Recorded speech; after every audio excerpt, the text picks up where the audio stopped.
The rain hadn't stopped for 3 days, and Marisol Fuentes hadn't eaten in 2. She sat on the cracked steps of an abandoned laundromat, her stomach twisting into knots so tight she could barely straighten her back. In her lap sat a small paper bag, inside it, a single dented can of soup and half a loaf of bread, the last of what she owned in the world. It was supposed to be her dinner. Maybe her only meal for the next 2 days, if she stretched it right. Marisol had lost her job 3 months earlier, her apartment 2 weeks after that, and somewhere along the way, she had lost the version of herself that believed things would get better. Before we continue, if you believe in kindness and second chances, hit that like button, drop a comment below, share this story with someone who needs it, and subscribe to Hope and Wisdom, because what happens next will remind you why kindness still matters in this world. It was late afternoon, the gray daylight fading behind heavy clouds, when Marisol noticed the old man across the street. He was hunched beneath the awning of a shuttered pharmacy, his clothes soaked through, his hands trembling, not just from cold, she realized, but from hunger. He looked to be in his 70s, maybe older, with a face carved by years of hardship, eyes sunken with exhaustion. He wasn't asking for anything. He wasn't even looking at anyone. He simply sat there, as if he'd resigned himself to being invisible. Marisol knew that look. She had worn it herself. She glanced down at her paper bag. Logic told her to look away, to protect the only thing standing between her and starvation. But something inside her, some stubborn ember of humanity that poverty hadn't yet extinguished, refused to let her walk past him. She crossed the street, her sneakers soaked through, and knelt beside the old man.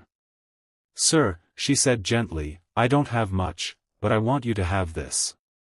The old man looked up, startled, his eyes glassy with disbelief. "I can't take your food," he rasped. "You need it more than I do, child." "No," Marisol said, forcing a small smile even as her own hands shook. "You need it right now. I'll figure something out." She placed the bag in his lap, wrapped his fingers around it, and stood up before he could argue further. As she turned to walk away, her stomach growled painfully, and for a moment, doubt crept in. Had she just made things worse for herself? But then she remembered her mother's voice, years ago, saying that even in the darkest storm, kindness was the only light that never ran out. That night, Marisol slept in the corner of a bus station, her stomach empty, her body aching from cold. She told herself it was worth it. She told herself she would survive, somehow, the way she always had. 3 days passed. Marisol found scraps of work, sweeping a shop floor for a few dollars, carrying boxes for a market vendor, just enough to keep her from collapsing. She hadn't seen the old man again, and she wondered if he'd made it through the storm at all. She thought of him often, his trembling hands, the way his eyes had filled with quiet gratitude.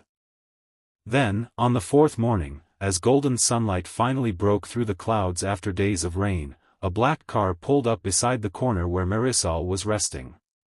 A young woman stepped out, dressed sharply, holding a folder against her chest. She walked directly toward Marisol. "Are you Marisol Fuentes?" the woman asked. Marisol's heart pounded. "Yes, why?" "My name is Elena Whitfield. I work for Julian Ashworth. I believe you met him a few days ago, outside the old pharmacy on 6th Street. Marisol blinked, confused. "The old man?" Elena smiled warmly. "That old man happens to be the founder of Ashworth Industries. He was testing something he does every few years, walking the streets disguised, without money, without his usual comforts, just to remind himself what real struggle feels like, and to see who still shows compassion when they have nothing to gain. In 40 years, you're the first person who gave him your last meal." Marisol's knees nearly buckled. She remembered the old man's trembling hands, his tired eyes. Never once did she imagine those hands controlled a company employing thousands of people. Elena continued, "Mr. Ashworth would like to meet you. He has an offer he'd like to discuss in person." That afternoon, Marisol sat across from Julian Ashworth in a modest office that smelled of old books and coffee. He looked different now, clean, dry, dignified, but his eyes held the same warmth she'd recognized in the rain. "You didn't know who I was," he said softly. "You didn't ask what you'd get in return. That's rare, Marisol. Rarer than you know." He offered her a position within his company's community outreach division, a job created specifically because of what she had done, dedicated to helping others who were struggling the way she once had. It wasn't charity, he explained.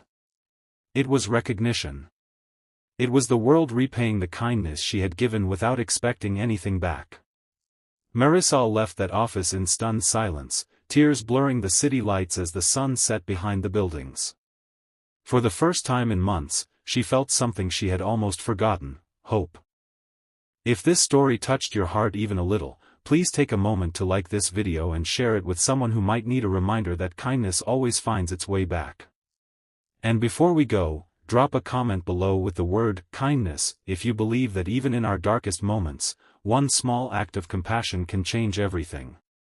Marisol's story is a quiet reminder that we never truly know who stands before us, and that the smallest sacrifices, a shared meal, a moment of compassion, can ripple outward in ways we could never imagine, turning our darkest days into the beginning of something extraordinary.